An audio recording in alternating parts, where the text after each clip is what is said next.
Good evening. Thank you for taking time from a summer evening to attend this presentation that will focus on the inequities of public school funding in Pennsylvania. Special thanks to Congregation B'nai Jacob, the First Presbyterian Church of Phoenixville, and Alianzas de Phoenixville for co-hosting and for publicizing this program. Our featured presenter, Dr. Myra Forrest, is a lifetime educator. Her career has spanned decades of service to several local school districts. She has served in a variety of roles, from music teacher to superintendent. In addition, she led the Foundation for Pottstown Education for 3 years. Under her tenure, the foundation provided more than $1 million in programs to the Pottstown School District. She is currently the education advocate for the Pottstown Health and Wellness Foundation, and she sits on the steering committee for Pennsylvanians for Fair Funding. Since 2017, she's also been a judge for Draw the Lines PA, and she has evaluated countless district maps that have been drawn by Pennsylvania residents for the various Draw the Lines contests. This part of her resume is important as we will be connecting the dots between gerrymandered maps and unfair school funding. Myra, welcome, and thank you for being here. Thank you, Ruth.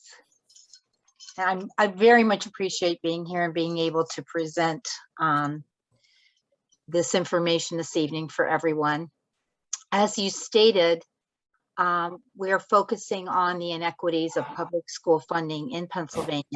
And this presentation was just updated recently, so it's dated summer of 2021.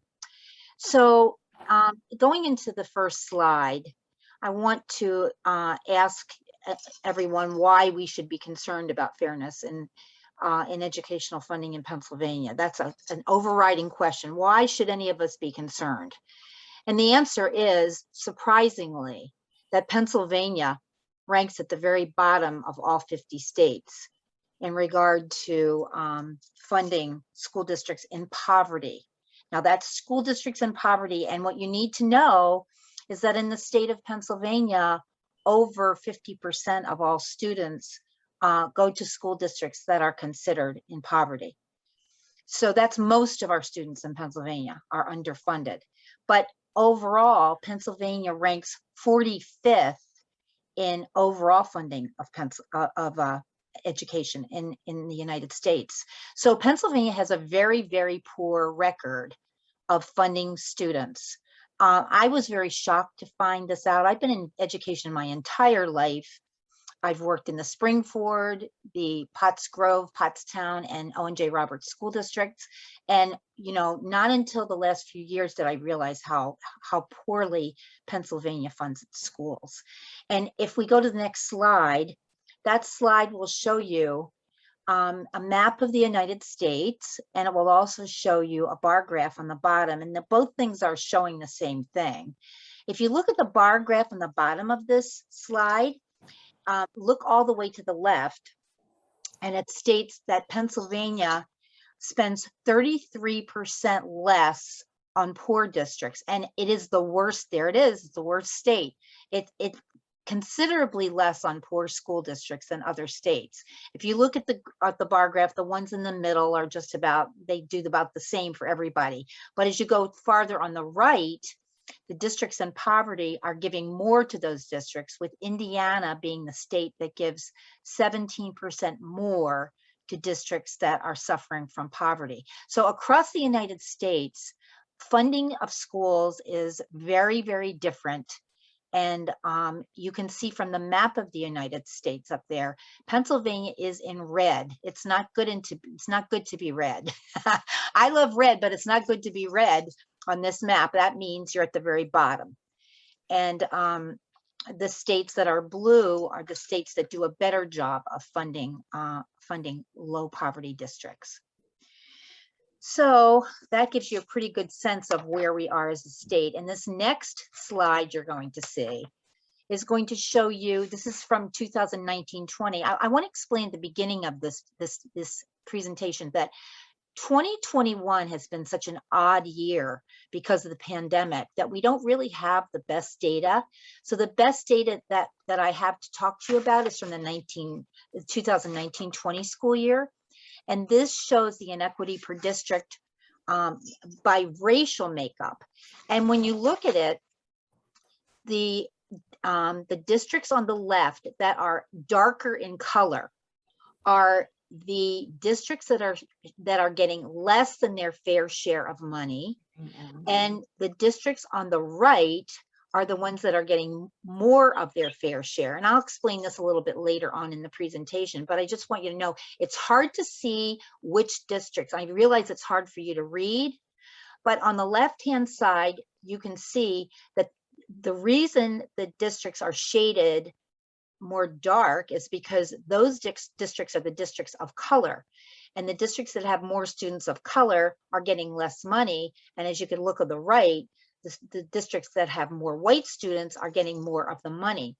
On the left is at the very top is Philadelphia School District, and it is underfunded $400 million per year. 400 million per year, which is why it has asbestos and lead paint and all those kinds of things in the district. But also, I just want you to know that Reading is in there, Allentown, some bigger districts. However, within those districts on the left, you will find Abington School District, which is in Montgomery County, Westchester School District in Chester County. These are all the underfunded ones. Pottstown, of course, in Montgomery County, Phoenixville, which is in Chester County, Wyomissing from Berks County, William Penn from Delaware County. And William Penn is one of the districts that actually has a lawsuit against the state. We'll talk about that later in the presentation, but they are, of course, one of the underfunded ones. On the right-hand side, I picked out some of the districts that you might know. Council Rock is on the right-hand side. It's overfunded. Slippery Rock, Pottsville, Penn Manor, Berwick, and Avon Grove, which is in Chester County. They are overfunded. And we will explain overfunded and underfunded a little bit more into the presentation so you understand what that really means. So the next slide really sums up what I was just talking about. The inequity of the funding shows a clear racial bias. So basically overall, and this isn't everyone, but this is most of the districts. The whiter the district, with few exceptions, the more money Pennsylvania state funding provides to the school district. And the more diverse the district, the more people of color, with few exceptions, the less money it receives from Pennsylvania state funding. So in Pennsylvania, it's definitely a racial bias. So we're going to go to the next slide, and we're going to talk about a concept called hold harmless. It's a very interesting concept. Hold harmless is a legal term, and hold harmless goes back to 1991. This is not a law. This is a policy. And back in 1991, the state of Pennsylvania decided that it was going to hold districts harmless, meaning whatever percentage of funding they were receiving in 1991, they would not get less than that amount of funding. So that means that, for instance, if in 1991, your school district had 10,000 students, I'm just using round numbers to explain this to you, it's easier to understand. If your district had 10,000 students in 1991, you got a certain amount of money for each of those students. If now that district has 5,000 students, you're still getting the percentage for 10,000 students. So you are getting way over the amount of money that your district really needs to function. There are some districts in the state of Pennsylvania that are getting $8,000, $9,000 more per student than they need to get. So why is this concept harmful to Pennsylvania school districts? Because some districts are getting way more money than they need, and others are getting way less. Because if in, let's say in 1991, you had a district that had 5,000 students, now it has 10,000, it's still getting enough money for 5,000 students. So it's underfunded by 5,000 students. So it's very, very, very controversial. It's something that we would love to have taken out of the policies in the state of Pennsylvania, because it's really not helping, it's harming. The state of Pennsylvania is also changing quite a bit.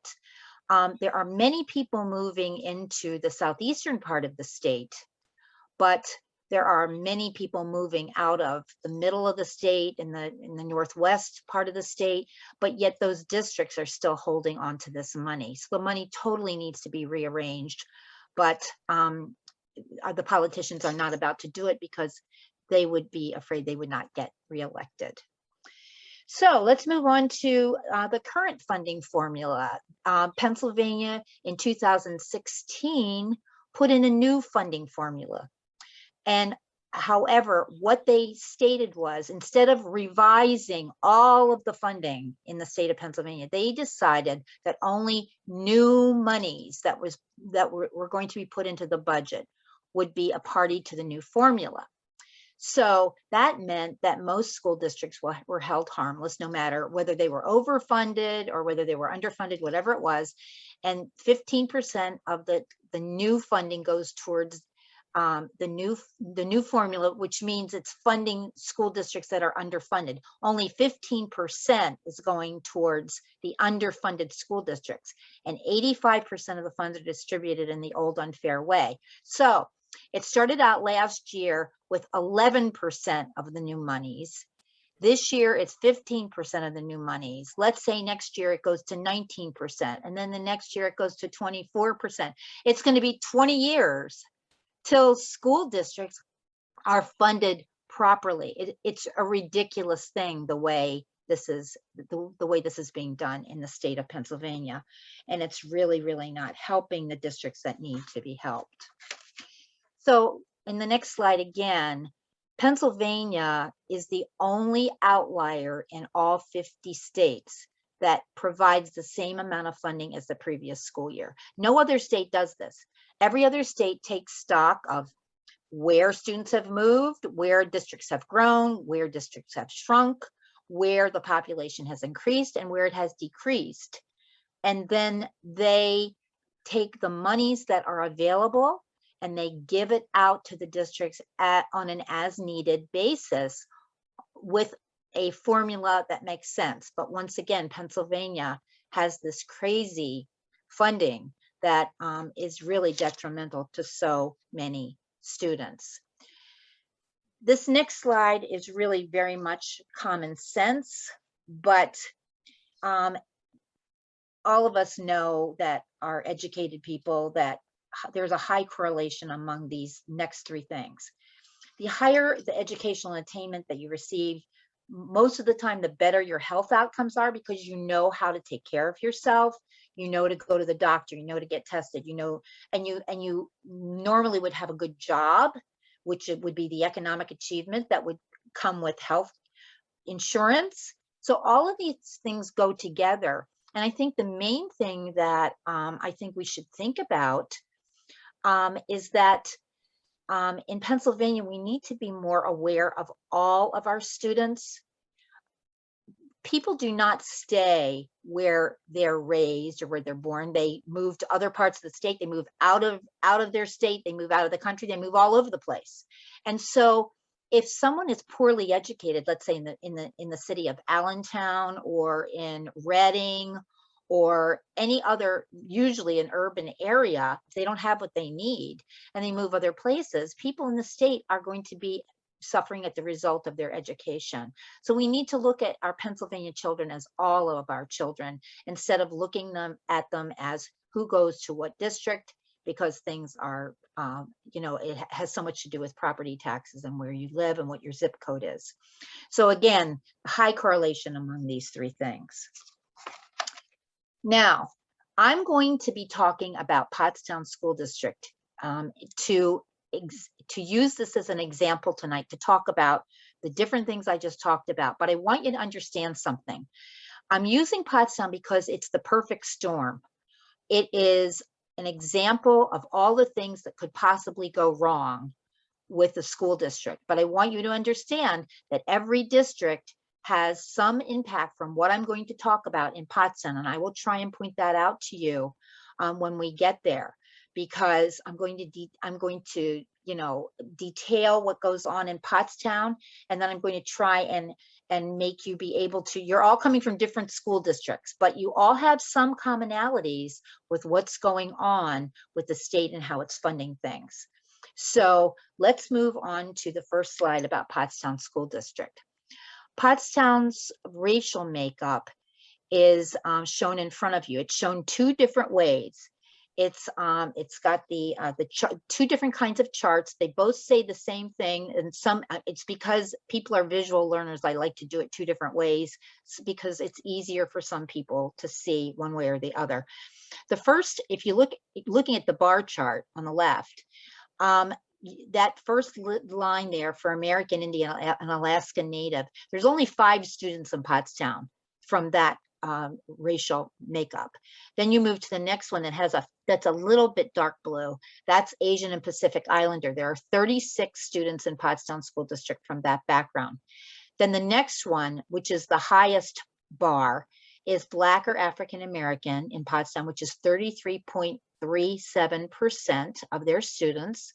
Then you move to the next bar, which is Hispanic students, and that's 19.2%. Then you have a number of multiracial students in Pottstown. 435 students is the number, and that is 13.43%. And then you have a white population of 32.7. So the majority of the district is either white or Black and African American, and the rest are Hispanic or multiracial. So that's what the makeup is of Pottstown School District. Let's go on to the next one. Now, this next slide, I want to talk to you a little bit about these things and what they really mean. I have a lot of things listed here, and I want to talk to you about them in a personal way. One of my jobs that I had in my career was that of an elementary principal. I was a teacher for many years and then became an elementary principal. And that, number one, no elementary school counselors, is a huge thing for not only the students, but it's a huge thing for principals, especially today. You can imagine with the mental health issues that students have, especially students that are coming from poorer backgrounds. They lack money, they lack all kinds of things. They are maybe coming from abusive homes, which anyone at any level of income can be coming from an abusive home, but there's more when it's a district with poverty. The fact that there are no elementary school counselors is huge. They cannot afford them in Pottstown. And so the job of the counselor, the counseling, all of the testing that goes on that counselors usually take care of, all of those things fall to the principal because there are no counselors to work with. And students at the elementary level come to school with a myriad of things they need to be dealt with. No middle school foreign language classes in Pottstown. That was taken out too because of money. And anyone who knows anything about foreign language knows that you should learn foreign language as a young child. That's the best way. We should all have it in our elementary schools in the United States. We're very far behind in foreign language in this country. I have a daughter and 2 granddaughters and my son-in-law. They all live in Mexico. And my granddaughters started Spanish when they were 3 years old in preschool in Mexico, and when they went to their school in 1st grade, they started French. So these 2 girls now have 3 foreign languages under their belt, and starting early is best. So if Pottstown doesn't have it in middle school, you're waiting till the brain is getting much less plasticity in it at the high school level, and it's much harder to learn foreign language. There's no middle school music classes.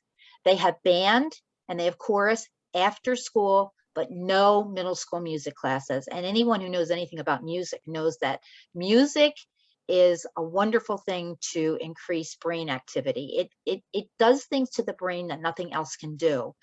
And to not have music classes in the middle school, again, pushes it off to the high school level. And some people are going to make a career out of music. So this whole portion of their life with this music is pushed off till high school. I'm going to just quickly go over the no intramural after school activities, which include athletic and non-athletic, which is a huge thing because kids need things to do after school. There's no budget in the district for district-sponsored field trips, which are huge. These children need to go on field trips. When I was assistant superintendent in Pottstown, there were 2 trips that were required every year from pre-kindergarten all the way through grade 6. And it went with the curriculum. That's been long gone because there's no money. There's no budget for sending staff members to professional development for seminars and conferences. And all of us know that as educated people, you need to keep up on the latest things. The only way these teachers in Pottstown can go is if it's through some kind of a grant. And their curriculum budget has remained static for 10 years. It's probably 11 years now, counting the pandemic year. So they have the same budget for materials that they did 11 years ago, which doesn't go nearly far enough. So let's go to the next slide. And there's a few other things I'd like to talk about that Pottstown does not have. The only transportation that Pottstown has is for 5th grade students. 5th grade students start in the middle school. So that's the reason they are transported by bus to the middle school, but all other students walk. Now, Pottstown is only 5.5 square miles, but 5.5 square miles, especially when you are crossing a major highway, Route 100, is a huge thing. So that is, that's really an important thing. There are only 6 advanced placement courses at Pottstown High School. Now, advanced placement courses are used in many high schools as an offering and a way to handle gifted students. They put gifted students in advanced placement courses. When you only have 6, you don't really have enough to choose from. And also the other thing about advanced placement is that if you take the test at the end of the advanced placement course and you get the score of a 3, 4, or 5, 5 being the highest, many colleges will use that course and will allow you to, you won't have to take that specific course at college, so you save money. The more AP classes you can pass the test at the end and get credit for, the less money you're going to have to give the college, and you can cut down on your college costs. So when you only have 6, that's really not. When I was superintendent of O&J Roberts, there were 40 courses that were AP classes. So you can see the difference. The differences between school districts are huge, 6 and 40. The nurses and librarians in Pottstown are shared between elementary schools. And I can tell you as an elementary principal, it was always the day when the nurse was at the other school that the children were always getting hurt on the playground. So I would have to be the nurse and go in and, clean the blood off and put the Band-Aids on. So the principals at these schools are so torn between being the counselor, the principal, the nurse, whatever is needed. When there's only 2.5 days at each school, it's very hard. There's a limited number of sports teams. Every time I look in the paper for a sports team, Pottstown has less and less sports teams because they can't afford the equipment, they can't afford the coaches. The facilities and equipment for some of the academic classes, such as chemistry and physics, those sciences and things that need specific equipment, are outdated. And the main thing I want to talk about on this is that Pottstown has the lowest paid teachers and administrators in Montgomery County. Now, what that means is that when people are looking for jobs, when they graduate from college, they want to get a job.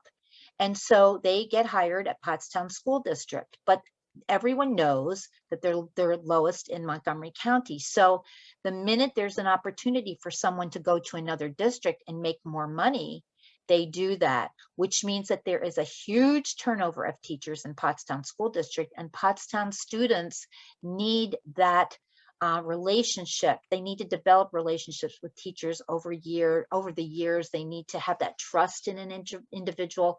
And if the teachers keep changing or the administrators change, it's much more difficult for those relationships to be built.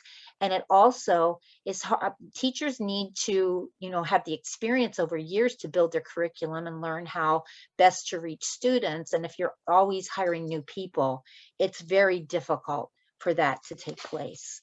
So that's just some of the things that are happening in Pottstown, and some of those things are happening in other districts as well. Now, the example that I want to use in Pottstown and what happened was during the pandemic.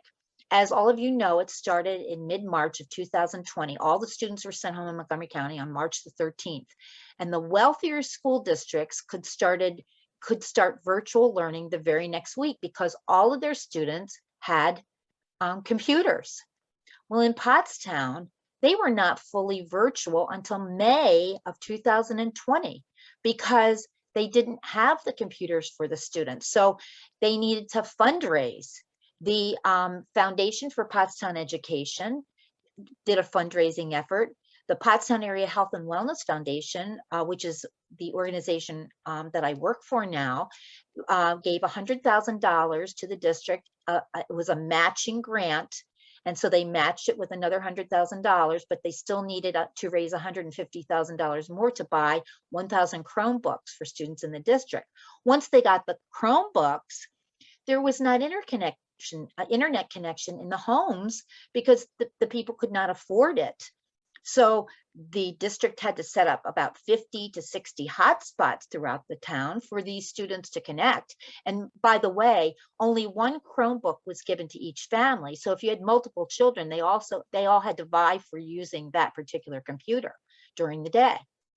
And if there was not an internet connection in the home, that normally meant that the parents had a lack of understanding of the use of computers in order to help their children.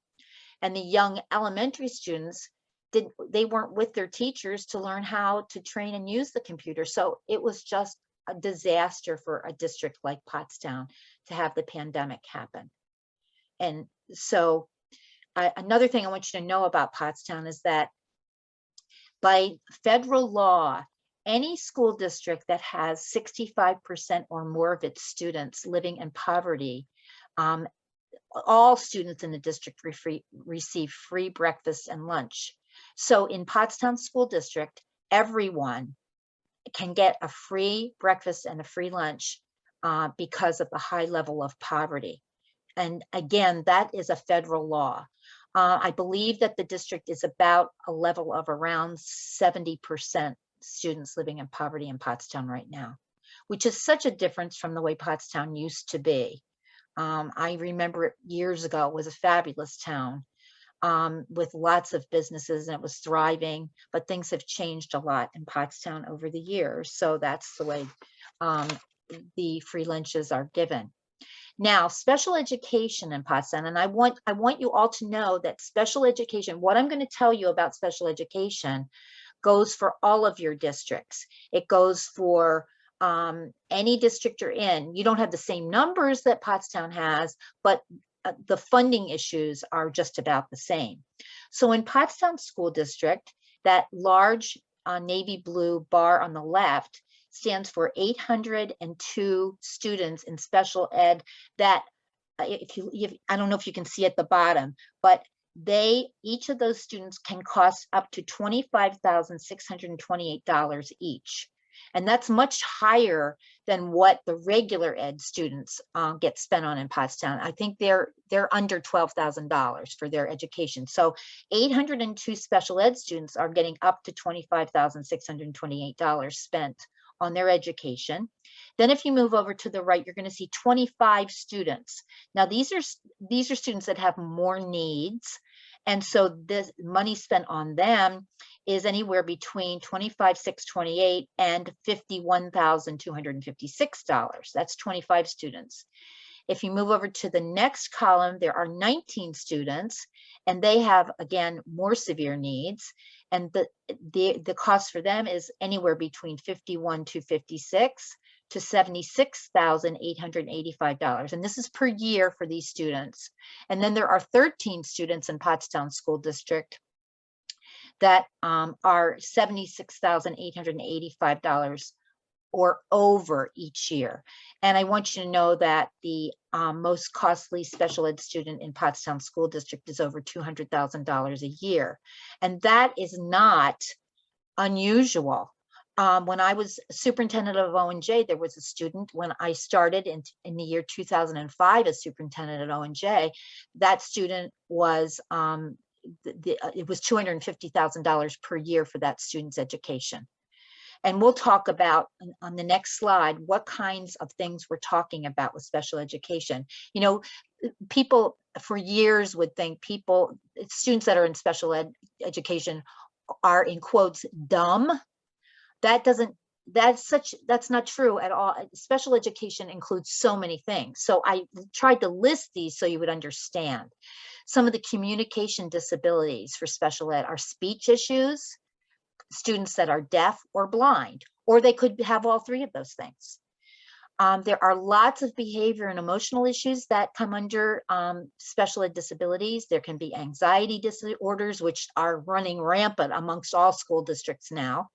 Bipolar, eating disorders, attention deficit, which is ADHD, under behavior and emotional. And I just listed some of the things. This is not a complete list. I just wanted to give you an idea of special ed. Autistic students are considered special education. They have trouble with social interaction. They can have limited communication. They can have restricted interests and repetitive behavior. And the symptoms of autistic students can be very mild. Some autistic people you don't even know have it, but it can also go to moderate to severe and profound. So it can be if you remember the movie Rain Man, Dustin Hoffman played in that movie, and he was autistic, and he was what they call an idiot savant. He could memorize all the numbers in the telephone book, but he could not have normal social interaction in the least. He couldn't live by himself. So that's a really profound example of autism.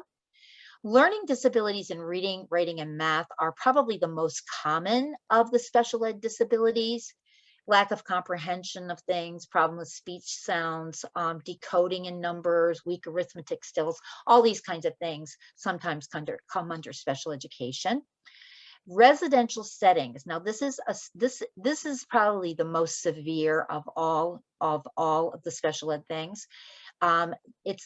Some students are in a 24-hour group home. They can be in-state, out-of-state, or special school. They can be residential setting, it can be the entire year, not just the school year. They can be medically fragile. They can have profound multiple disabilities.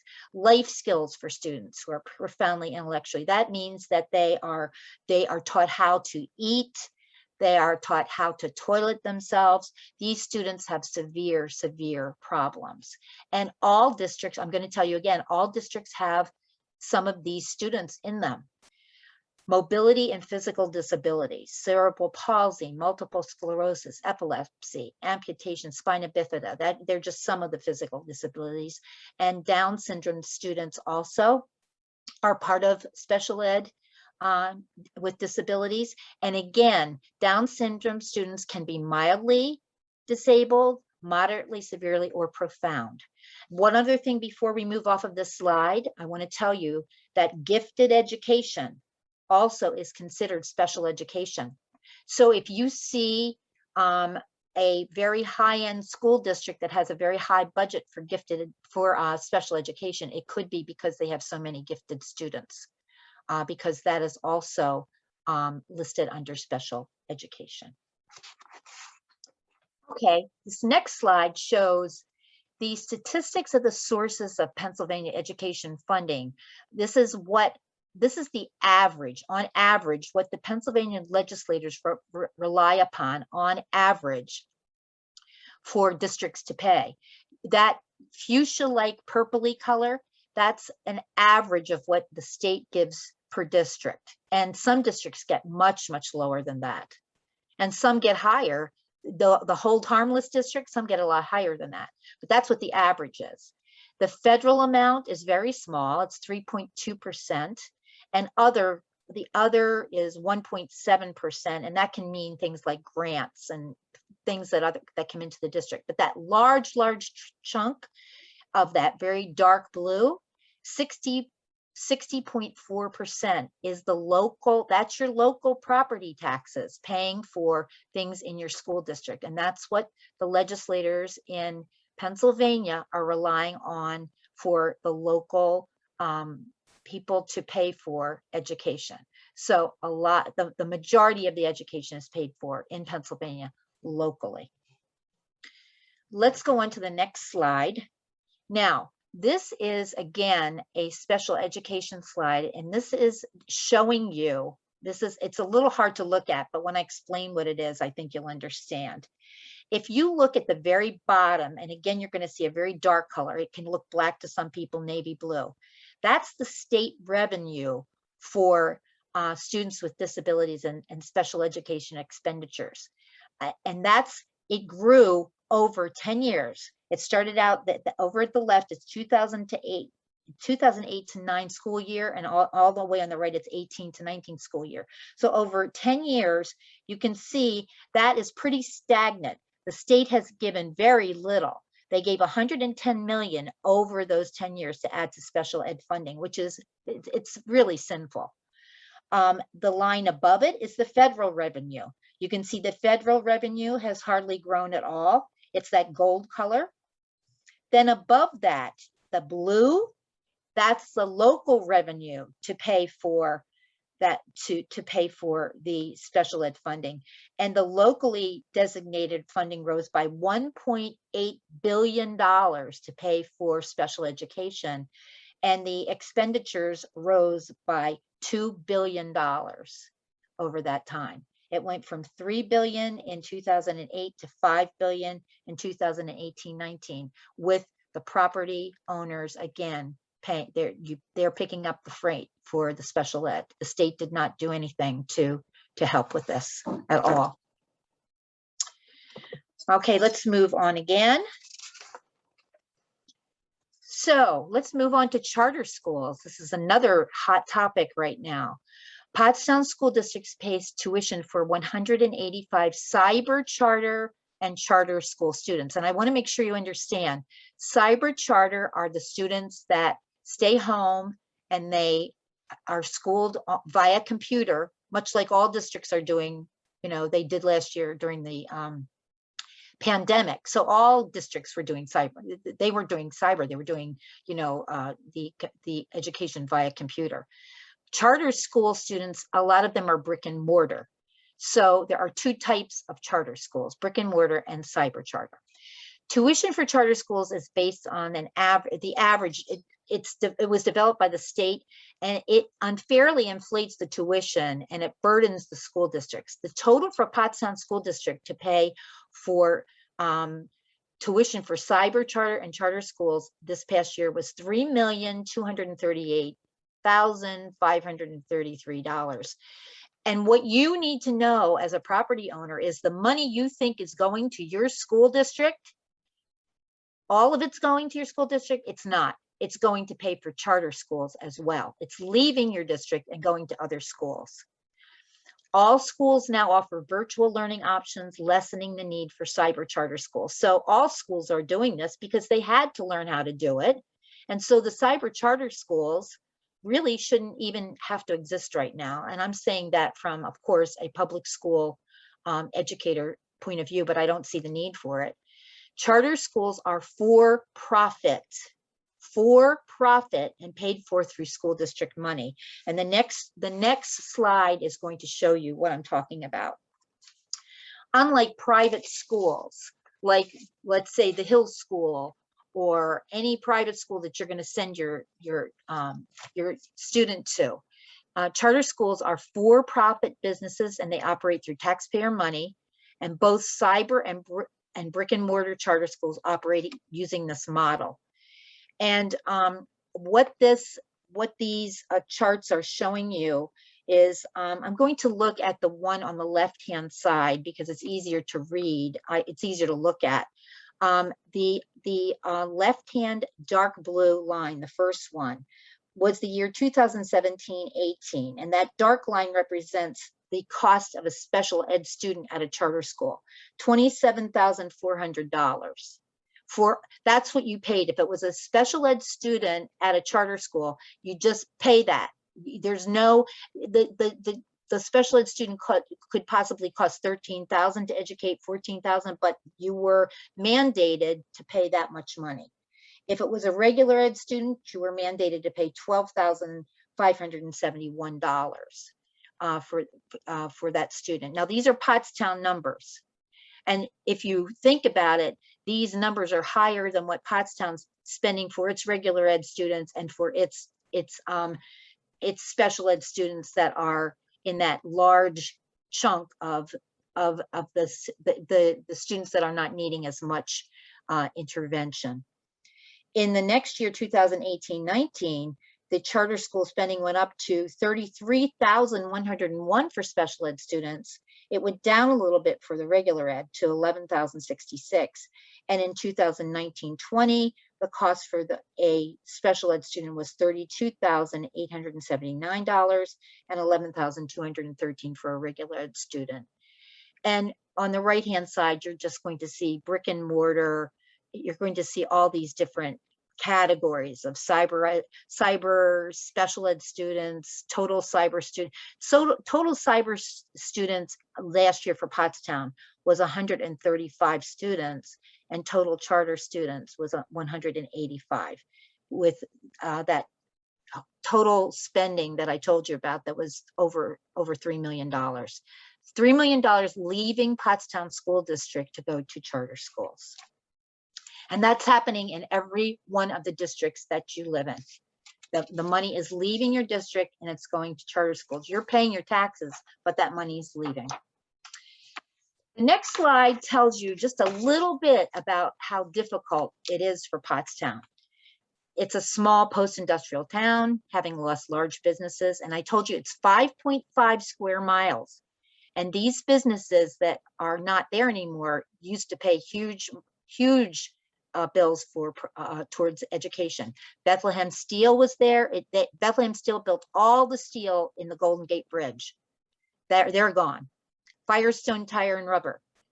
Mrs. Smith's Pie Company is gone. Occidental Chemical Company is gone. Kiwi Shoe Polish Company.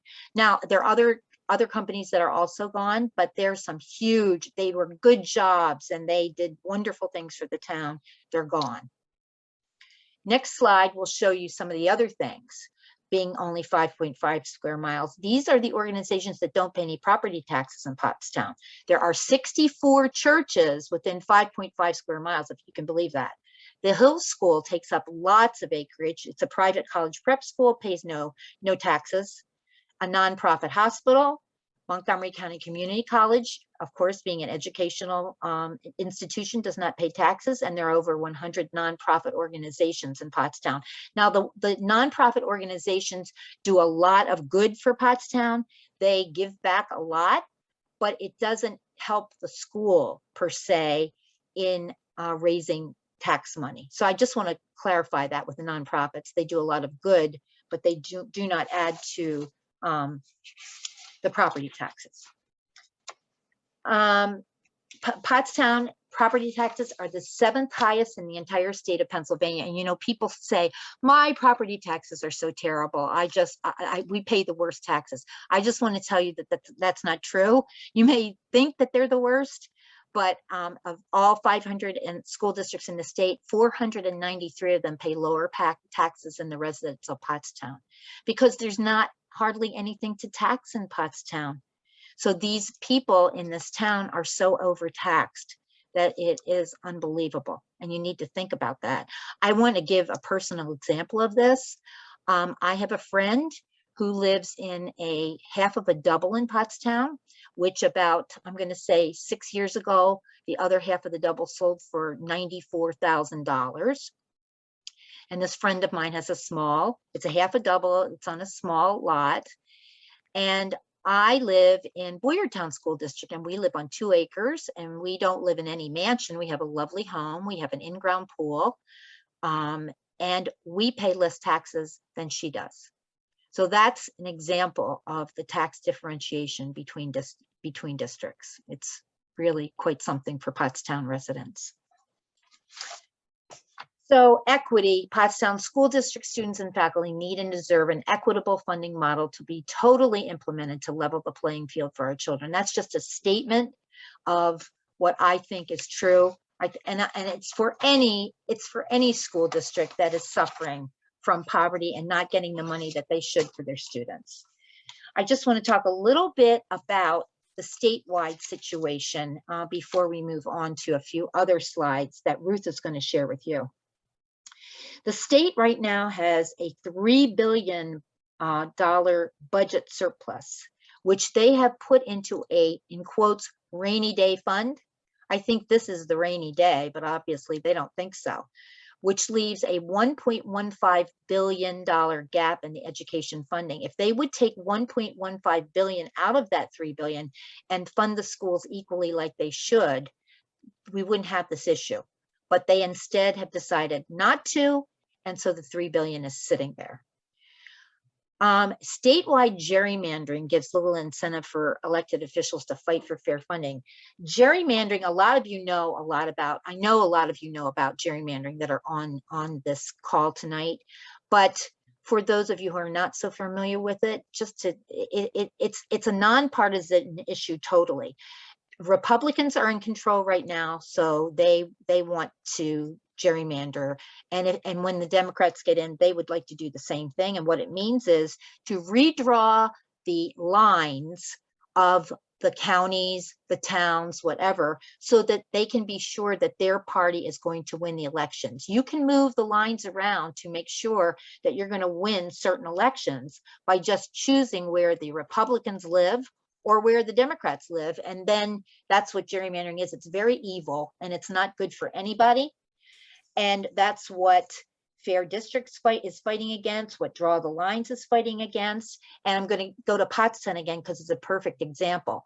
5.5 square miles, but they have 2 state representatives. One is a Republican, one is a Democrat. So right away, it's a divided government there, and nothing can get done that should get done for Pottstown. And there is even one ward in Pottstown that's gerrymandered, that 2 people run against each other. Those same 2 people, representatives in one of the wards, run against each other. So that's how bad that is. The other thing that the state has not handled is the charter school funding reform. There were things that they were supposed to do and said they were going to do, but it has not been addressed by the state legislature. So that charter school funding is remaining the way it is right now until something happens. So I'm going to turn it over now to Ruth. She would like to share, I think, 3 slides with you. Right. Okay. So Myra, thank you for taking the time to be with us this evening and for sharing all this important and eye-opening information. And just full disclosure to everybody, Myra and I are also interested in redistricting reform, as I noted in the introduction, and as Myra just noted now.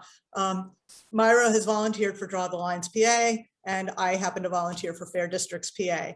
And we happen to share legislators, so our paths have crossed before during meetings and during attempted meetings with our legislators to discuss redistricting reform, to discuss getting rid of gerrymandering.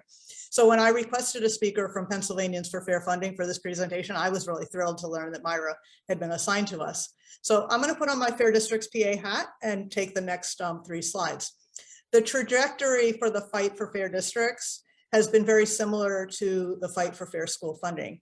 The effort for both has been going on for years. And over the years on both issues, numerous bills have been introduced in Harrisburg with strong bipartisan support of both the public and the rank and file legislators. And then those bills languish in committee and nothing happens. The lack of legislative action has resulted in a landmark court case for each issue. In 2018, when the state legislature refused to address the partisan gerrymandering of the congressional districts, the Pennsylvania Supreme Court redrew our congressional maps. And likewise, when the state legislature refused to address fair school funding, lawsuits were filed. The fair school funding lawsuit, which is big right now, was filed on behalf of 6 school districts. 6 school districts, the NAACP, the Pennsylvania Association of Rural and Small Schools, and several parents. The 6 school districts, they're from across the state. They include the William Penn School District, which is Delaware County, the Greater Johnson School District, Cambria County, the city of Lancaster, Panther Valley and Shenandoah Valley, which are both in Schuylkill County, and the Wilkes-Barre Area School District in Luzerne County. First filed in 2014. This case will finally be heard on September 9th, a month from today, by the Commonwealth Court of Pennsylvania. So this summer, the Senate leadership sought to block any introduction of evidence that had emerged in the last 7 years, meaning that most of the evidence we just looked at couldn't be used in court. And then the House leadership sought to preclude any evidence regarding anything that would have to do with impact that may occur on the basis of race as a result of the education funding system. Again, meaning that much of the evidence we just looked at would not be admissible in court. The court rejected most of these motions, which means that as a result, the plaintiffs intend to show that Pennsylvania's achievement gaps are among the biggest in the nation, as are their funding disparities. They'll produce admissions from the Pennsylvania Department of Education that those gaps exist, and that fixing the funding gaps would help fix the achievement gaps. They'll show evidence that the Black and Latinx students are heavily concentrated in high poverty schools, and they'll show evidence that these same students are more likely to lack access to educational opportunity, including qualified educators, college-ready coursework, and positive school climate. So it's really important to connect the dots between gerrymandering, rules, and school funding, because this stuff all really shouldn't have to go to court. Through our work on redistricting reform, we've learned that the rules in the Pennsylvania House allow a very small minority to dictate what rules can reach the floor. Gerrymandering sets the stage for a vicious cycle of unfair rules that block legislation. The leaders draw the maps, and they draw those maps, they draw those districts to protect the incumbents, because it's really hard to vote the bums out when they're gerrymandered in. The majority party caucus leaders, they control the rules. And to protect their power, they make sure that unfair rules block reform. And then those same leaders draw the districts to protect the incumbents, and on and on and on. This cycle allows for a very small minority to ensure that there is no majority rule in Pennsylvania. This cycle has affected a wide gamut of issues, including both redistricting reform and fair school funding. Advocates have fought for fair school funding for years. This year, the charter school reform bill was introduced in the State House in March. It has 75 bipartisan co-sponsors, and it's languishing in committee. Also in March, a bill was reintroduced in the Senate to end the hold harmless provision over the next 4 years. It also has bipartisan support, and it's also languishing in the Education Committee. In Harrisburg, a bill can't reach the floor for a vote unless it's reported out of committee. The committee chair, he's the sole, or she is the sole decider. That person decides if a bill will come up for a committee vote. The Speaker of the House chooses the committee chair, so generally the committee chair does the Speaker's bidding. Just in case there's like a maverick chair who allows a vote on a bill that the party leadership doesn't like, the majority leader in the State House has the authority to decide what bills will get a floor vote, and in the Senate, there's a similar hierarchy. These rules allow the party leaders to be the sole determinants of what bills will move and what bills get blocked. And gerrymandering allows these party leaders to stay in control session after session. Interestingly enough, of those 6 school districts that are plaintiffs in the upcoming lawsuit, 5 are cracked between multiple State House districts, meaning that their representation in Harrisburg was diluted by unfair maps. So redistricting has started. And if you're interested in seeing legislation for fair school funding, at least to get a vote, the cycle of dysfunction needs to be broken. And the way to break that cycle is with fair maps. In addition to advocating for fair school funding, which Myra is going to talk about in a moment, visit the Fair Districts PA website and/or the Draw the Lines PA website and find out how you can get involved through submitting testimony to the folks who are creating the maps. In fact, for those of you who live in Phoenixville, I just learned that the chair of the Phoenixville Borough Council, John Ewald, is organizing an advocacy effort to get citizens in the Phoenixville area to submit testimony about the maps. And because Phoenixville is another cracked community, about making sure that the map is fairer for Phoenixville the next time around. So be on the lookout for more information on that effort. And back to you, Myra. Okay, I just want to, end this shortly because it's been going on for a while, and I don't know if anyone has any questions, but I've listed some different resources on this slide that you might want to be interested in looking at. Pennsylvanians for Fair Funding is a group of across the state that is interested in working on this. We have been working on this for a while. I'm on the steering committee for that. Power Interfaith also is one that's very much into this. The Education Law Center, which is the 6th thing on your list, I believe, 5th or 6th. That is the organization that is doing the trial with the William Penn that Ruth was talking about with the 6 different school districts across the state against the state of Pennsylvania. And at the bottom, we have Fair Districts Pennsylvania and Draw the Lines, which is the gerrymandering piece. And gerrymandering and fair funding are very, very much intertwined. They work hand in hand with one another. I noticed that in the chat, there are some people that were asking for the slides to this. And this is my work. I don't mind sending these slides to anyone that would like to have them. So Ruth, I don't know, you've got it and you've got the names of everybody. So if you want to handle that at some point, I'm fine with that. Yeah. But I would really like to, my information also is on the very last slide. If you want to get in touch with me, my email is on the last slide, and also phone. This is my work. I work for the Pottstown Area Health and Wellness Foundation. So this is my work email, and that's the main number to the foundation. So if you want to contact me, please feel free, or email me. But if there are any questions that you have of Ruth or myself right now, I am quite willing to take any questions.